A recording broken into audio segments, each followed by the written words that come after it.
कोई भी wrong treatment गलती से आप नहीं दे सकते उन्हें। एक छोटी सी भी चीज़ उनके घर में आप यहाँ से वहाँ की तो कुछ बैकफायर हो सकता है, और उसको मेंटेन करते हुए हमें चलना होता है। यस। तो बेसिकली वास्तु, आपकी केस स्टडीज से ये समझ में आया कि सिर्फ एक ये नहीं है कि सिर्फ वास्तु करा लिया, प्रॉब्लम स्पेसिफिक चीज़ें हैं और वो प्रॉब्लम सॉल्व होती हैं।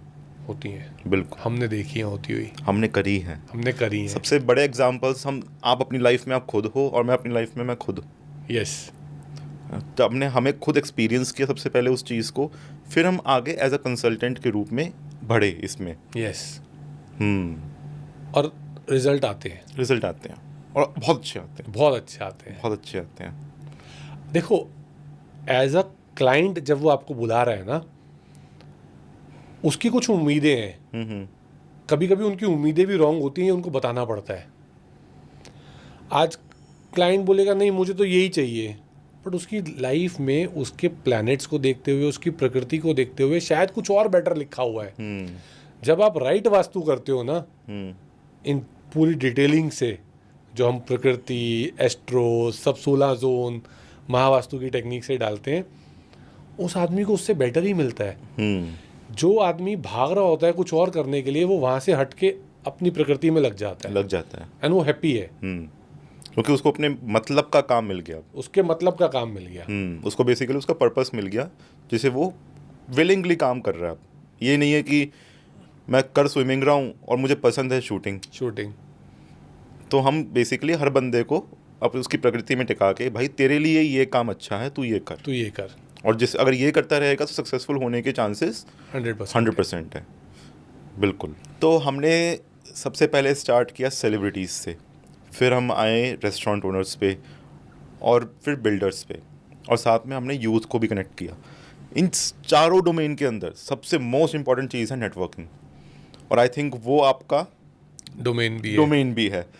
तो जिसको नेटवर्किंग कर बढ़ानी है, उनके लिए क्या टिप्स हैं आपके पास? ईस्ट बैलेंस कर लो। बैलेंस कैसे करें? बैलेंस ऐसे करना है कि ईस्ट में कोई भी नेगेटिव एक्टिविटी नहीं होनी चाहिए, जैसे गैस या टॉयलेट। अगर है तो ट्रीट करने के लिए ग्रीन कलर यूज़ करो, ग्रीन कलर का स्लैब हो। टॉयलेट है तो ग्रीन कलर की टेप हो, या ग्रीन कलर का पेंट ही कर दो बाथरूम के अंदर, उससे भी वो ट्रीट हो जाएगा। नॉर्मली अगर आपका ईस्ट लो है स्ट्रेंथ में, वहाँ अच्छे से प्लांट लगा लो। रूम है और वहाँ पे कोई बैल्कनी नहीं है प्लांट्स के लिए, कर्टन ग्रीन कलर का यूज़ कर लो। तो ऐसी कोई केस स्टडी बताइए जिसमें आपको लगा हो कि यहाँ तो रिजल्ट आने मतलब पॉसिबल ही नहीं थे, फिर भी आपको भी अचंभा हो गया हो कि ये कैसे हो गया। वैसी एक केस स्टडी मेरे पास एक फैक्ट्री की है, जहाँ पे जब उन्होंने मुझे अपॉइंट किया तो फैक्ट्री बहुत बड़ी थी, it's in hundreds of acres, and उनका ऑफिस बिल्डिंग भी था। जैसा हम फैक्ट्री में हर जगह की अलग अलग ग्रेड बिठाते हैं, तो फैक्ट्री के सेंटर से चीज़ें मुझे ठीक लग रही थी, बट ऑफिस के सेंटर से उनके जो पूर्वज थे जो उस फैक्ट्री को चला रहे थे, उनके जाने के बाद उन्होंने उनकी स्टैचू को वेस्ट नॉर्थ वेस्ट में लगा दिया। ओके। और उनके सारे प्रपोजल रिजेक्ट होने शुरू हो गए। अच्छा। उनका मतलब सेंट्रल गवर्नमेंट से एक बहुत बड़ा लोन का अप्रूवल था, 4 साल से रिजेक्ट हो रहा था।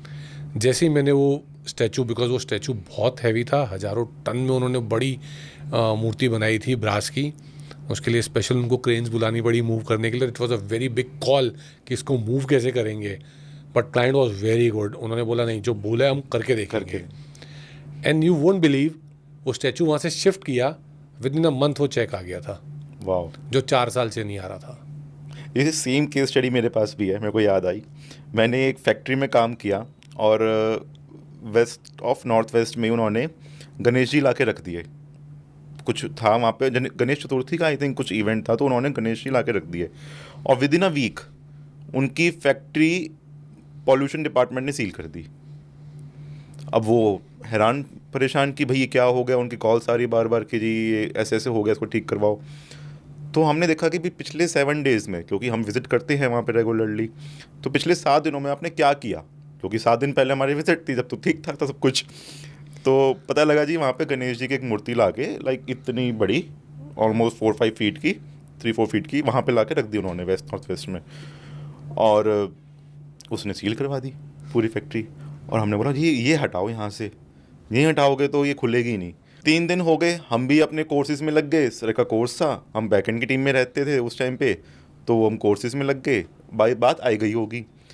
4 दिन के बाद जब कोर्स से फ्री हुए हम लोग, तो मेरे पास फ़ोटो आ रही है, उन्होंने अपनी फ्रंट सीट के ऊपर गणेश जी को बेल्ट बांध के वो 4 दिन से अपनी गाड़ी में लेके घूम रहे हैं कि कहाँ रखूँ उसको। वो मेरे पास फोटो आज भी है।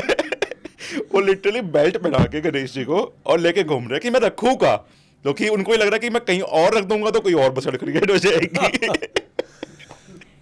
मेरे ख्याल से आज हमने बहुत सारी बातें करी इस चीज़ के ऊपर, और मैं आपके साथ एक दोबारा इस चीज़ पे बैठना चाहूँगा कि सेलिब्रिटीज़ का, बिजनेस ओनर्स का, या रियल एस्टेट में जो बहुत अच्छा नाम कमा के बैठे हैं, उनका माइंडसेट कैसा होता है, और उस माइंडसेट को मेंटेन करने के लिए या उनके गोल्स को अचीव करने के लिए हम वास्तु या एस्ट्रो की कैसे अप्रोच रखते हैं। बिल्कुल, हर सेलिब्रिटी, हर बिजनेस ओनर ग्रोथ को देखता है। बिल्कुल। उसको एक लेवल से दूसरे लेवल पे जाना है, उसको सीढ़ी चढ़नी है, वो नीचे नहीं आना चाहता। उसके लिए सबसे बड़ा डर क्या है? उसकी इमेज का एक स्टेप भी डाउन आना। तो हमको यही देख के चलना है कि उसकी ग्रोथ को, वैसे तो हम हर किसी की ग्रोथ को ध्यान में रखते हैं, बट इनकी ग्रोथ का पैरामीटर्स इतने हाई हैं कि आपको वो बहुत ध्यान में रखना पड़ता है कि कोई भी रॉन्ग ट्रीटमेंट गलती से आप नहीं दे सकते उन्हें। एक छोटी सी भी चीज़ उनके घर में आप यहाँ से वहाँ की तो कुछ बैकफायर हो जाएगा। बैकफायर हो सकता है, और उसको मेंटेन करते हुए हमें चलना होता है। यस। हर घर